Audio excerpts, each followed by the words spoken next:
गरीबों को लगभग डेली 300-400 आदमियों को भोजन वितरण।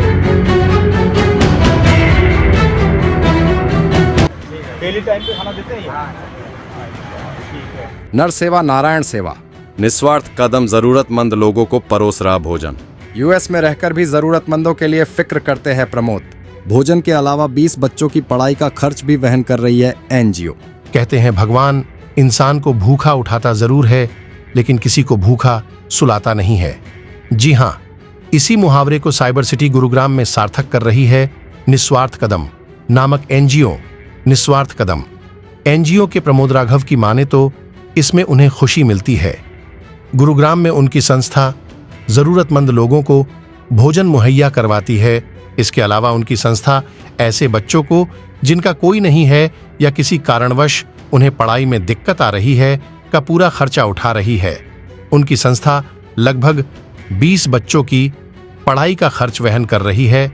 संस्था के गुरुग्राम हेड ओम प्रकाश की माने तो उनकी संस्था ने साइबर सिटी में 3 स्थानों पर नेकी की दीवार शुरू की है। इसका मकसद ये है कि आपके घर में जो भी सामान है जिसकी आपको आवश्यकता नहीं है उसे इस दीवार के पास छोड़ दें, जैसे बच्चों के खिलौने, कपड़े, बर्तन वगैरह। जिन्हें इसकी ज़रूरत है वह यहाँ से ले जा सकता है। इससे उन्हें काफ़ी खुशी मिलती है और ज़रूरतमंद लोगों का काम भी चल जाता है। मैं टीम प्रमोद राघव की तरफ से जो है कैप्टन ओम प्रकाश है। मैं एनजीओ निस्वार्थ कदम की जो है एक्टिविटी को देखता हूं, और ये जो अभी आप देख रहे हैं, हम यहाँ पे जो है पिछले 2010 से लेके 14 सालों से गरीबों को लगभग डेली 300-400 आदमियों को भोजन वितरण कर रहे हैं।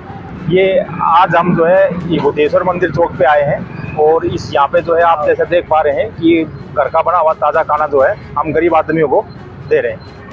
कैसे प्रेरणा मिली ओम प्रकाश जी? ये हमारे जो बॉस हैं प्रमोद राघव जी, वो यहाँ पे एक कंपनी चलाते हैं और यूएस में भी उनका बिजनेस है।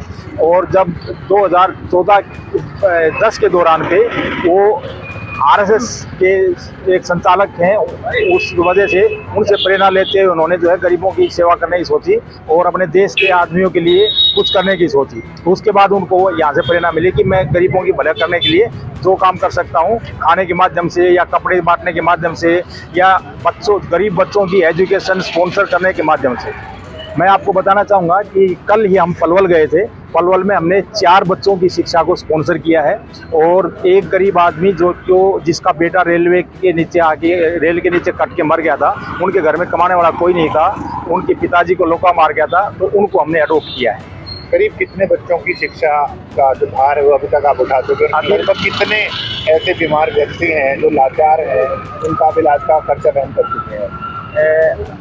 मुझे बताते हुए हर्ष हो रहा है कि लगभग आज तक हम कम से कम 15-20 बच्चों को स्पॉन्सर कर रहे हैं एजुकेशन की। हाल ही में आपको बताएं कि गुड़गांव की एक घटना है, राकेश जी हैं जो कि थोड़े दिन पहले उनके माता पिता का निधन हुआ बीमारी की वजह से, उसके बाद उनकी पत्नी का निधन हो गया था, तो उनके ट्रीटमेंट को हमने स्पॉन्सर किया। हमें पता चला कि उनकी 2 बेटी हैं, उनकी एजुकेशन को प्रोवाइड कराने में उसको दिक्कत आ रही है, तो उनकी बेटियों को भी हमने एजुकेशन के लिए स्पॉन्सर किया। तो इस प्रकार की एक्टिविटी है। हम जो है जहाँ भी हमें कोई खबर मिलती है कि कोई ऐसा है आदमी है जिसको हमारी ज़रूरत है, हम वहाँ तक पहुँचते हैं।